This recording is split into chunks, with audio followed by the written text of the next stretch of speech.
You guys ever hear of Pascal's wager? It's this idea that, like, okay, you say you don't know if there's a God. Well, if that's the case, wouldn't it be better to act as if there is a God, just in case? Because what if you lived your whole life just acting selfishly and being debaucherous and doing whatever you wanted regardless of how it impacted anyone else, and greedy and lie and cheat and steal because it doesn't matter, right? And then you die and it turns out there is a God and he cares about how you behaved. Right? So, I mean, that's like a rational argument. Although I think it's important to really seek to know God, to experience God.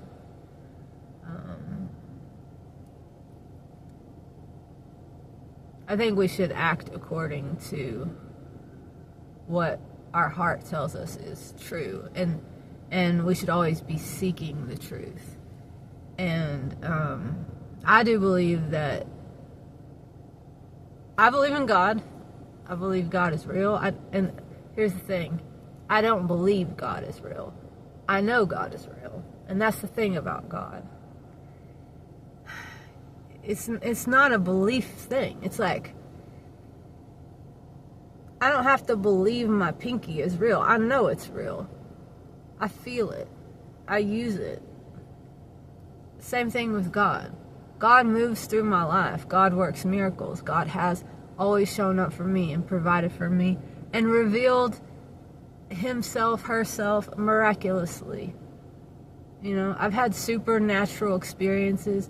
God is not in the business of proving himself to us. Isn't this life enough proof? But, you know, if you have an open mind and you really are curious and you're not so arrogant as to think, well, science can't prove it, so therefore God's not real. Well, if you go about life in that way with that attitude, you're not even going to allow yourself to have an experience of God, most likely, because you'll do everything you can to gaslight yourself and disprove whatever experience you've had and explain it away. But I think those who sincerely, with an open heart and an open mind, seek to know the truth, that God's presence and existence will be revealed to those types of people. That's been my experience. Now, I've always known there was a God. I didn't grow up in a religious household. I never had anything shoved down my throat or into my head about this or that. I just knew there was a God. And I grew up in a very abusive household. There's a lot of chaos. And despite all that, I always felt and knew that I was protected. I felt like I had a legion of angels around me.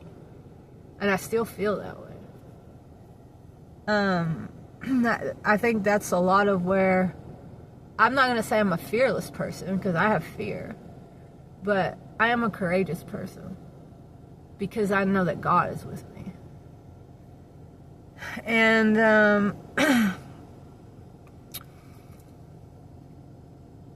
because I know there is a creator, I know there is a purpose.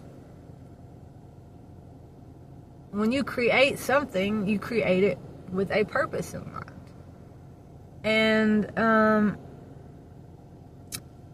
I watched a video yesterday on some random YouTube channel, and this guy was philosophizing. I think he was stoned. I mean, we've all had those moments, most of us, I think. I don't have those moments anymore. I used to smoke pot when I was in my 20s. Long time ago. But he was basically questioning and putting his thoughts out there in real time about what is the meaning and purpose of life. You know, he talked for about 20 minutes, and there was a lot of comments, and I made a comment, you know. And my comment was, I believe the the meaning and the purpose of life is life itself. That it's to live, to have an experience, and that it's a gift from our Creator. Life's a gift. And, he commented and said, I agree with and I like everything you said, except for the Creator part. I said, well, fair enough, run on, but my understanding here is that you are grappling with trying to understand the purpose of life. And so to me, implied within that statement or question is the existence of a Creator. Because if something is just random, it has no purpose objectively, intrinsically.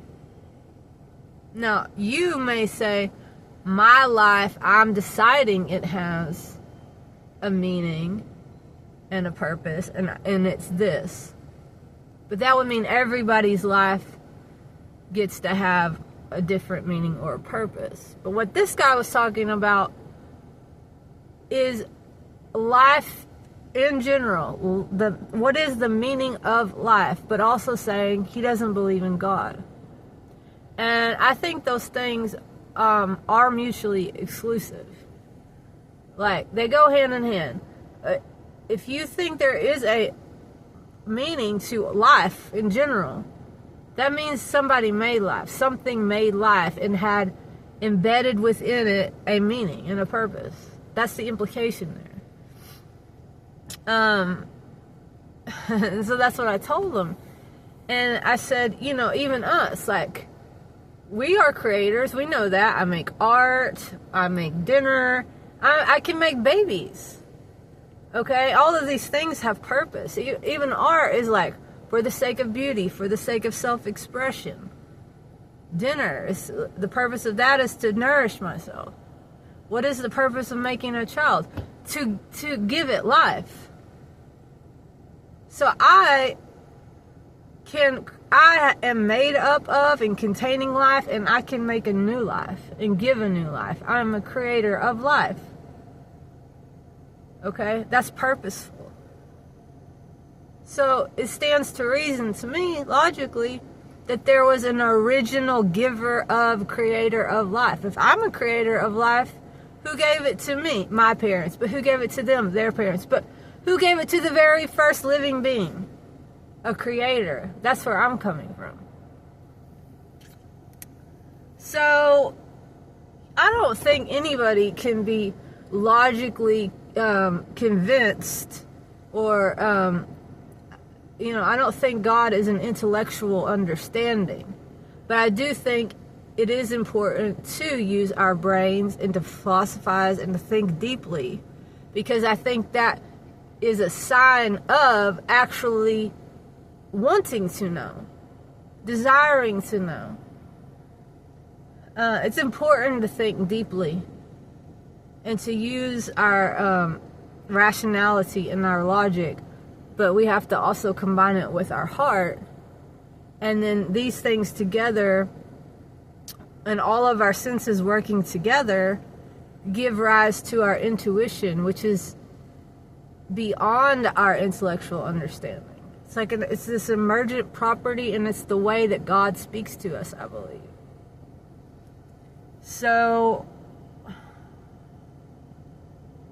that is my argument for, if we're going to make an intellectual argument, is that, yes, I do believe it's better to act as if there is a God and decide that your life has purpose and meaning because there is a creator. Because if you think there's not a creator, then there's also no purpose and meaning beyond your own selfish whatever you decide for your own individual life.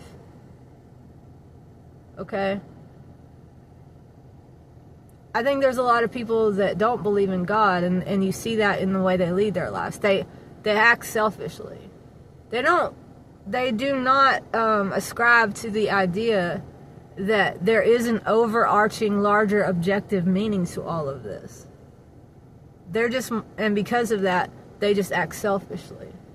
They're not concerned with how their own behaviors are rippling out into the universe and impacting all other living beings and life in general. I think that's what you get in a godless world, where people don't believe in God. I think that's why we see what we see happening in the world at large. And so maybe if you just do the whole Pascal wagers thing, would you like to live in a world where people were kind and thoughtful and generous and loving? Well, it's probably best to act like there is a larger meaning. And if there is a larger meaning, that means it applies to all of us, that it's objective, right? So, and it would seem to be that way because, I mean, I just don't understand how life would go on otherwise. Life has gone on for billions of years. So there must be some underlying driving intelligence. And there is, like, we're intelligent. We're intelligent. Where did intelligence come from? From something intelligent. Look at, that's what I think. Like, there are patterns in nature found at every level, within every kind of creature. Like certain shapes, certain cycles, branching patterns, waves, circles, dendritic patterns and cycles with the wind and the water and how it moves and when it moves and the rainfall and the the temperature. Like these are all signs of intelligence. And why would you need intelligence applied to a system if there wasn't a goal and an intention to be reached? And if there is a goal and an intention, where did that come from? An intelligent being, probably a creator.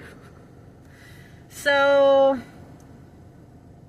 although I'm not in the business of knocking on people's doors and saying, let me convince you why there is a God and you should believe in God, I don't think that that's my job. I think my job is to act according to my beliefs and values and be an example in the world of what it is that I want to see. So that's how I go about living. But I also have a YouTube channel, and I'm not knocking on anyone's door, and I'm not making anyone watch this. So I'm putting it out there into the world. And Christ is King.